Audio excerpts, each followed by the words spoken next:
Hi ladies, it's Erin and Rebecca with In Between Friends. We are coming to you today with more questions and conversations on pregnancy. So we are talking about today something that I'm becoming just more and more aware of, which is super fun for me, getting to know your child or children in utero. The boys, the dudes at this point are super, super active. Love it. Once you kind of get to, for me, I felt them move at about 22 weeks. I felt the first kick. And it just seems like right after that first kick, it's like they break through a barrier and then you just start to really get to know their movements and their kind of routines and such, and it's become more and more increased. The kicks are getting stronger and you can sense when they're rolling and all that stuff. Yeah. And as well, I get a lot of ultrasounds because it's twins, so I really get to see them. I get to see them now, I think, at this point, every 2 weeks. Lucky. Yeah, totally. Get yourself some twin pregnancies. You get to see them. High risk. Let's go. Yeah, right? Bring it.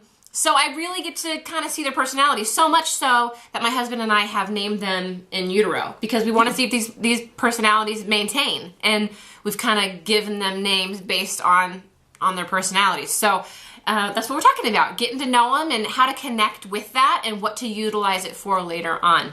So I think it's fascinating only because after my first pregnancy with my kid, I had nothing to compare it to. Yeah. He was, in that pregnancy, he was a roller. So everything was done really slow movement. There wasn't a lot of jabbing. He just rolled constantly. Like, he would stretch his rear into my ribs, and then he would, push his head down and around. Very slow, very soft movements. That's who he is as a kid. He's not real feisty, I would say. He is really calm, level-headed, loves to sleep. Just chill. Then I get pregnant with baby girl. And again, I was not that type of woman who was real connected to my body before. Yeah, and I actually think that I kind of am. I think my problem here is that I actually am kind of connected to my body, but I had a series of miscarriages that just kind of built a wall from allowing me to really connect to them. So it's only happened really recently that I've really started to. You allow your heart totally to understand. So there's a point where you are connected to your body. As you start feeling those flutters, I know for me that the first movement, you're kind of like, did I really? Yeah. I don't know. That's just gas. It's got to be just gas. Pizza last night. And it's just weird, whatever. Yeah. But the bigger they get, the more you will feel them. With baby girl, she was active all the time. And she was mean active. She was jabbing and punching, and she just moved all the time to the point where my husband would say, like, what is going on that side of the bed? Yeah. Because the bed would be shaking. I'd be on my side. She would literally be kicking through my stomach straight to the mattress, and he would feel it on the other side. You can get into the argument of nature versus nurture. Are your kids born with a personality that may resemble one of the parents, or can you just eradicate all of that dependent upon how you raise them? And I really have to say that my belief, and we can go into this a lot more later, but probably like 30% nature. There is a part of them that you are not going to change. Totally. And then the question is, how do you use their personality that's God-given, that's just how they are wired? How do you use that to become a strength for your kids that will not hinder them later in life, but will be used as like, this is awesome. Baby girl is not going to be my academic. She's going to be my athlete. She's very creative. She loves life, loves to interact, loves to do. And so learning them now, and we talked about this when we were teachers, becoming students of your students. As parents, you've got to become a student of your babies. And that can start as early as when you're pregnant. Knowing, okay, they're going to move.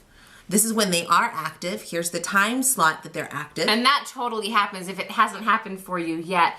Just the routine of the baby or babies in utero is just amazing to me. Crazy. It is the same time most every night for me, most every morning. That they just get into their own, they have little wake and sleep cycles. It's just neat. Become aware, maybe even take a journal of like what's going on with your baby. What do you feel? Journaling too is super helpful if you do stem from a miscarriage past, that so somehow you have walls set up, because I know I was constantly in fear, waiting for the other shoe to drop, and I still am. 6 months, I don't go there all the way, and I easily go there in most things in my life. But they say to talk to your babies, or talk to your baby in utero, etc., etc. And I have a really hard time doing that. I don't know if it's because hearing my voice really makes me hear out loud that I'm committing to these kids, but I think that's necessary. They're coming. They're going to be here. So if maybe that could help you to really connect more when you start to really write it out and see, oh my gosh, this is the patterns they're setting forth, and this is a child, this is an infant, this is somebody who's coming to rock my world. It's real. Yeah. So we hope that helps a little bit, kind of getting out, especially if it's your first pregnancy. This is all new to you.